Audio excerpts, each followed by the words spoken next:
Due to adult content, parental discretion is advised. To begin. Are you watching closely? How to start. Titus, I'm bored. What plaything can you offer me today? In Life Itself, a memoir, Roger Ebert begins. I was born inside the movie of my life. I was born a poor black child. The visuals were before me. I was born in it.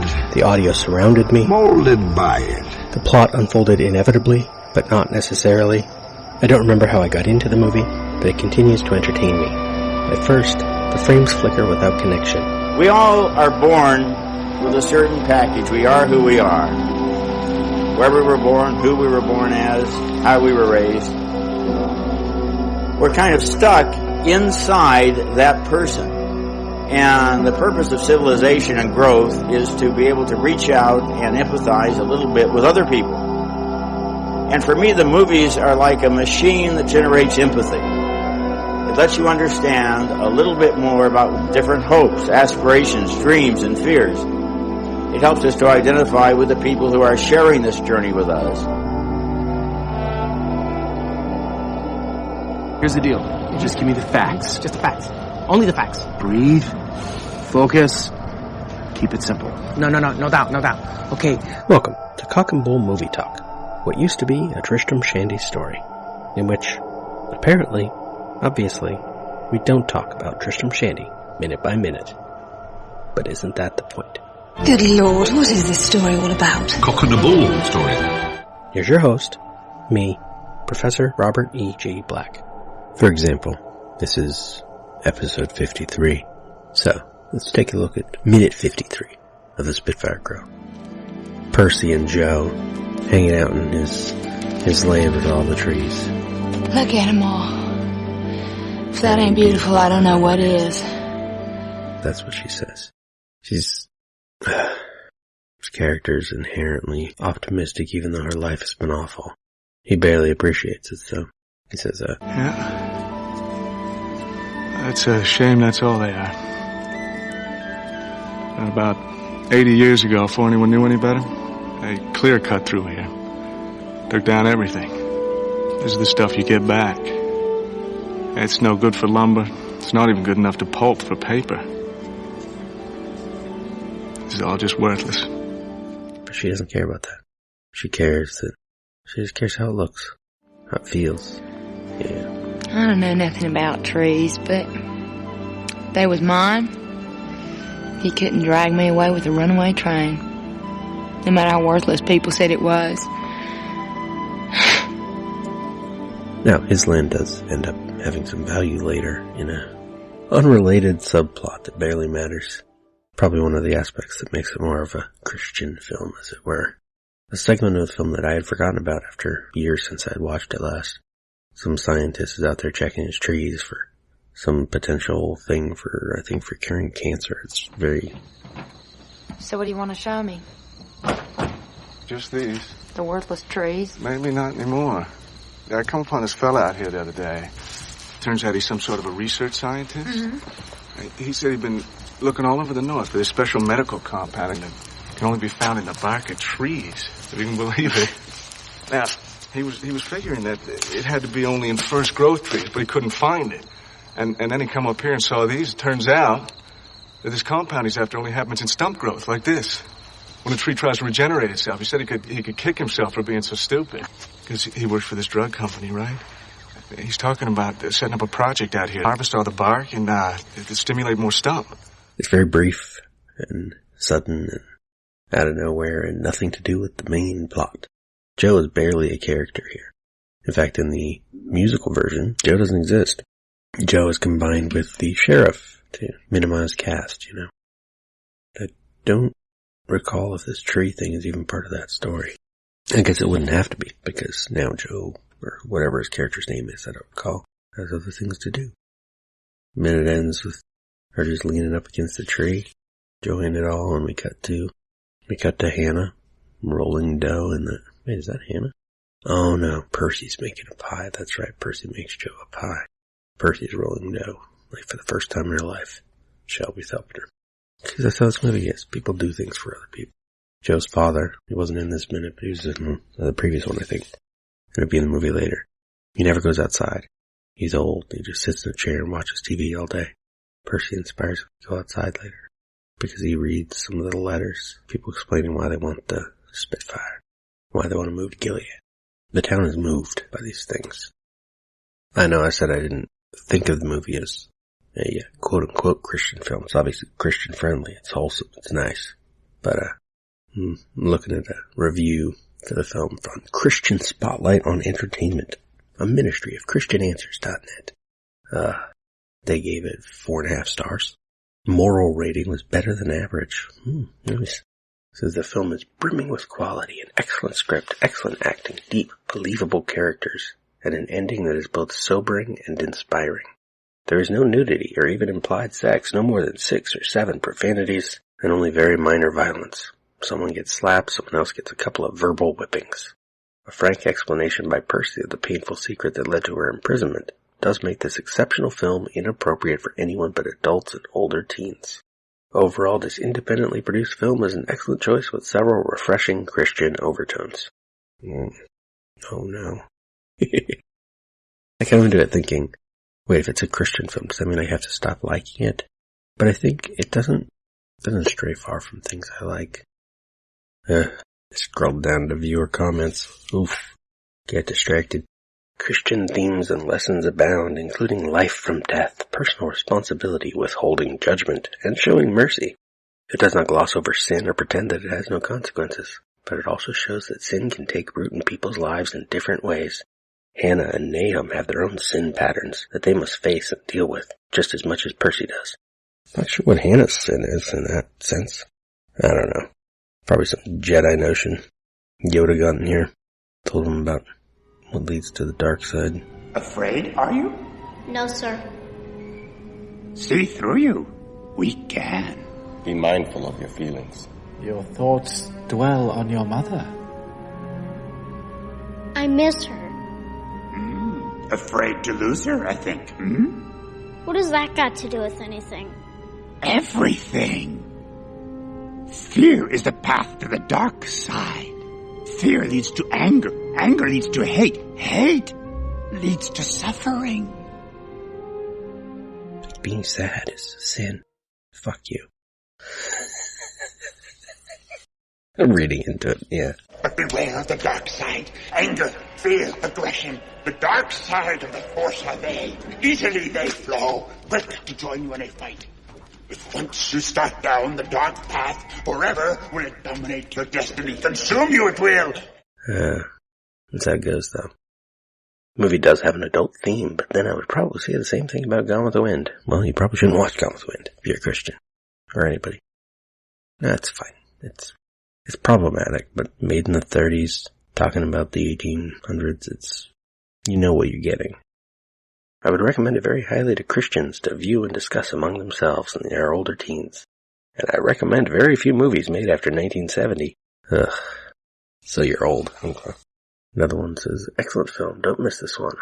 Full of biblical themes with a heartwarming message. Despite the difficult circumstances Percy had to go through early in life. Causes Christians to see people as God sees them and not judge them as we are so often tempted to do. Is that what it does? Yeah, it's called movies. It's called empathy. It's called life. I'm sure I've mentioned in this show before it's come up, but I did grow up as a Christian and stray from it as much as I could along the way. Grew up in a church that told me the world was going to end. The Bible prophecies show that we are now in the very last days of this civilization. God is not real to most people, but God is real, and He says definitely it is coming. Humanity won't end, but society as we know it on this earth and civilization as we know it will end. Cities are going to be destroyed, but God will cut that time short, and humanity will be saved alive. It was in the 80s, near the end of the Cold War, where we all thought that anyway. World War III is coming. Good times. This is not an exercise.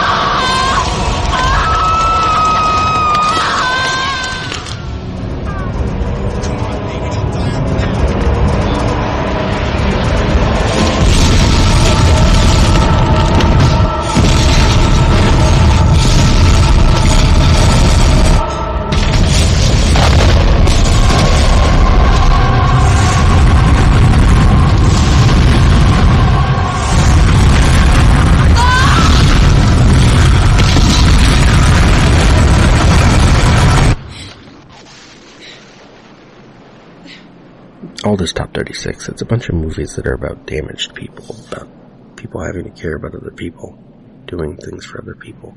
But, I mean, what else is there? I mean, you got action movies, sure, that don't necessarily engage that part of character. Some do, but they don't have to. But any movie worth watching is going to have some of that. Characters needing help, characters driven to help. Because otherwise there's no plot. You have to have the characters coming together for something. Spiritualityandpractice.com calls the movie a soul-satisfying movie about the spiritual process of turning pain into joy and bringing new life out of darkness. This is true, however. This is, I think, why I liked this movie when I first saw it. Why I loved it. Is it about the process of turning pain into joy? Sort of. But really, it's like the old story about the clown. The guy finds him, like, sad and crying on the stairs. He's like, oh, you need to be cheered up. You should go see this guy's show. And it's like, but I'm that guy. I wrote a whole thing about this when Robin Williams died in my blog, about how depression can definitely drive you to be cheery, to be hopeful, even though you know it's bullshit. And I think why Spitfire Grill, as a film, works for me. The musical's a different beast, because in a musical you expect a magical, happy ending. As positive and optimistic as Percy is, it's that optimism that leads to her death. Not directly, because a lot of that is on Nahum, his inability to trust this stranger that came into town. Is it bringing new life out of darkness? Sort of, but not for her, which is why it works. There's this tragic centerpiece. She's that character that comes in, that's the Christian element, isn't it? Comes into Gilead and she's the sacrifice that makes everyone else experience their life better. Well, parts of it are so obvious now. Of course it's got a Christian producer. But also I wonder, where was I in 96 that I needed this? Been working office jobs. I was working at Kaiser Permanente in their office doing paperwork. Just the same paperwork over and over and over. The batches of paperwork we filled out are the reasons people probably got billed multiple times for the same frickin' treatments. It sucked. When I sorted them out, I stapled the duplicates together so they wouldn't get entered more than once. That led to a whole thing where removing staples and from things that were stapled wrong and stapling the duplicates properly so they wouldn't get separated again. But I always had tons of staples on my desk, and I'd string them together and hook them to the cloth wall of my cubicle. And then the string would get really long, so I'd dangle it into another spot, and it'd make like these spiderweb designs. And that got me in trouble with the new temp manager. But I'm, 20 in 96? Working jobs that go nowhere. Lonely. I have some friends at work, but they're just friends at work. Spend my time not at work, writing my first novel that I actually complete. I go see a lot of movies in the theater. I'm already watching movies, obsessing. It was about 94, I believe, that I started really obsessing about the Oscars every year. Trying to see the movies up for it. At first it was just the big awards, because it was my late teens, early 20s, and through the 90s, and I didn't have the money to just go see everything. But I'd go see all the stuff up for Best Picture, up for actors, actress, director, writing awards. I wouldn't really make an effort at the short films or whatnot until much later. A few times recently now, I've managed every film on the list before the awards. It's nice to have a target. This year's gonna be strange for that, because award season has sort of begun, but will run later than usual, and there aren't that many movies. And without movie theaters, it's gonna be so much harder to find some of them. Where will the short films be? I don't know. Where will the documentaries be? I don't know. But in 96, I could see those. I remember a friend and I at work talked about this movie. She kept meaning to go see it, but she had a newborn. An infant, toddler. I don't remember how old it was, but she was busy. When she wasn't at work, she was taking care of the kid. We kept joking about this, how this should be nominated for awards. It wasn't. I mean, it wasn't up for any of the ones you've heard of. It did win the Award of Distinction at the Australian Cinematographers Society. It won the Christopher Award at the Christopher Awards. I don't know what that means. I should look that up. Maybe I will, before the next episode. And it won the Audience Award at Sundance, which I knew that. It was well received at Sundance, and then by the time it came out, critics didn't care anymore. And it was an indie film that barely played at any screens, and so no one saw it. But I did. And even though its cheese stands out more and more the more I watch it, each time I watch it, it's like the spiritualityinpractice.com thing ends. Ellen Burstyn as Hannah and Marcia Gay Harden as Shelby are astonishingly good as the two women who enable this miracle worker to transform their small community. Now there's a siren outside. Wonder how many small towns are in my top 36. Punxsutawney and Castle Rock, Gilead. Are there more? Haddonfield, maybe? Place where you hear a police siren, like you might see him here in the background right now, and you need to go outside and find out who's hurt. What's wrong? I think that's it. Is it my pessimism, my cynicism, draws me to these optimistic things sometimes? An urge. I'm filled by film so I don't have to care about people in real life. That's not true. Not true at all. But it's close. Feels true. Not in 2020, yeah. Everything's weird in 2020. Oof. Maybe we get to the war next time. In the meantime, go listen to Annihilation Minute, my other regular show right now. Thursday. Good stuff. Pre-written. Unlike this. It's not me rambling. Oof. Anyway. Thank you for listening. This has been Cock and Bull Movie Talk. Follow us on Instagram and Twitter, or Facebook at Cock Bull Minute, or check lemondrops.com for links. Wait a minute, Doc. Are you telling me you built a time machine? Out of a Mandalorian. Why would you create such an abomination? This is the weapon of the coward. It's a past stuff that dreams are made of. Cut. That's a wrap. It's over, Johnny. It's over! Nothing is over! Nothing!